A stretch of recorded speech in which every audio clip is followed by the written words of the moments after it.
But worse was yet to come.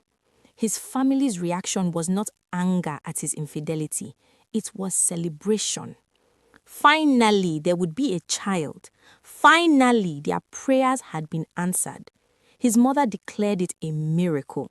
His sisters praised God. Nobody cared that he had cheated on his wife. Nobody cared about Yetunde's feelings. All that mattered was the pregnancy. The young woman, Blessing, was brought to the house. She was 24 years old, 6 months pregnant, and scared. Kolawole's mother immediately took charge, declaring that Blessing would move into their home so they could take care of her properly. Yetunde was expected to accommodate her husband's pregnant mistress under her own roof. That night, Yetunde made a decision. She had protected Kolawole's secret for 12 years, but she was done. She was done being the scapegoat, done being the villain in a story where she was actually the victim. The next morning, Yetunde woke up early and made breakfast for everyone. Kolawole's mother was already there, fussing over Blessing, making sure she was comfortable. His sisters had come to visit, excited about the coming baby. They all sat around the dining table, happy and chattering.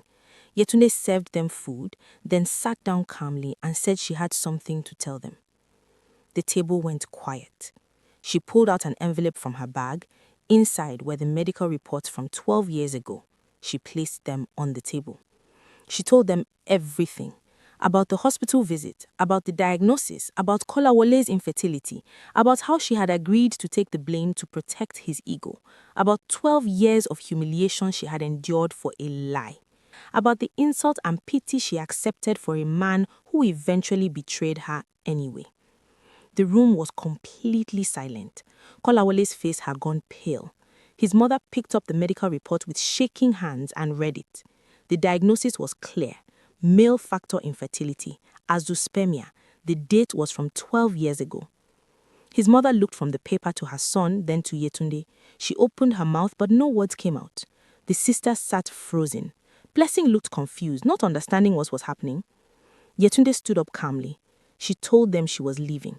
She had already packed her things. She had already found a lawyer. She would be filing for divorce. She said that she had wasted 12 years of her life protecting a man who did not deserve protection, but she would not waste another day. Kolawole finally found his voice. He tried to stop her, tried to explain, tried to apologize, but Yetunde walked past him without looking back. His mother called after her, suddenly trying to apologize for all the years of mistreatment. The sisters tried to block her way, begging her to reconsider, but Yetunde had made up her mind. As she walked out of that house, she felt something she had not felt in 12 years: freedom. The divorce proceedings revealed even more truths. Yetunde's lawyer discovered that Kolawole had been secretly trying fertility treatment for years without telling her, using money from their joint account. He had been consulting with doctors, taking medications, doing procedures, all behind her back. He had improved his condition enough to father a child, but instead of telling his wife and trying with her, he had gone to another woman. The court ruled in Yetunde's favor. She got half of everything they had built together. More importantly, she got her name cleared. The medical records became part of the public court documents. People who had blamed her for years finally learned the truth. The reaction in their community was mixed. Some people sympathized with Kolawole, saying Yetunde should have been more understanding. But most people were shocked and angry. How could a man allow his wife to be blamed and shamed for 12 years for his own inadequacy? Blessing had the baby, a boy. Kolawole's family celebrated, but the joy was tainted. Everyone in their community now knew the truth. Everyone looked at them differently. The child, innocent as he was, became a reminder of betrayal and deceit. Meanwhile, Yetunde rebuilt her life. She got a promotion at work. She moved to a nice apartment in a different part of Lagos. She traveled, something she had never done during her marriage. She reconnected with old friends she had lost touch with. She started therapy to heal from the trauma of those 12 years. 6 months after the divorce, Yetunde met someone new. His name was Babatunde, a widower with 2 teenage children. He knew her whole story and did not care. He saw her strength, her resilience, her capacity for love despite everything she had been through. They dated for a year before he proposed. When Yetunde got remarried, it was a small, intimate ceremony, just close friends and her own family. She did not invite anyone from Kolawoli's family. This wedding was not about proving anything to anyone.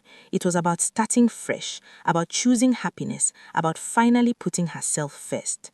2 months into her new marriage, Yetunde got pregnant naturally. Her body, finally free from the stress and trauma of her first marriage, had healed itself. She gave birth to a healthy baby girl. When news reached Kolawoli's family, her mother sent a message congratulating her and asking if they could meet. Yetunde deleted the message without responding. That chapter of her life was closed. She had no anger left, no bitterness, just indifference. They were strangers to her now.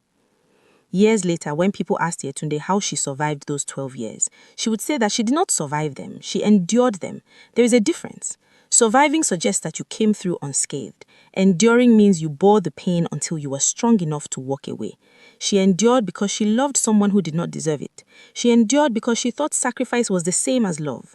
But she learned, painfully, that real love does not require you to destroy yourself to protect someone else's ego. She had chosen to be silent to protect Kolawoli, and in doing so, she had allowed herself to be destroyed. Never again would she sacrifice her truth for someone else's comfort. Never again would she bear shame that was not hers to carry. Thanks for watching. Like, subscribe, and leave a comment. More interesting stories coming up. Trust me, you don't want to miss them.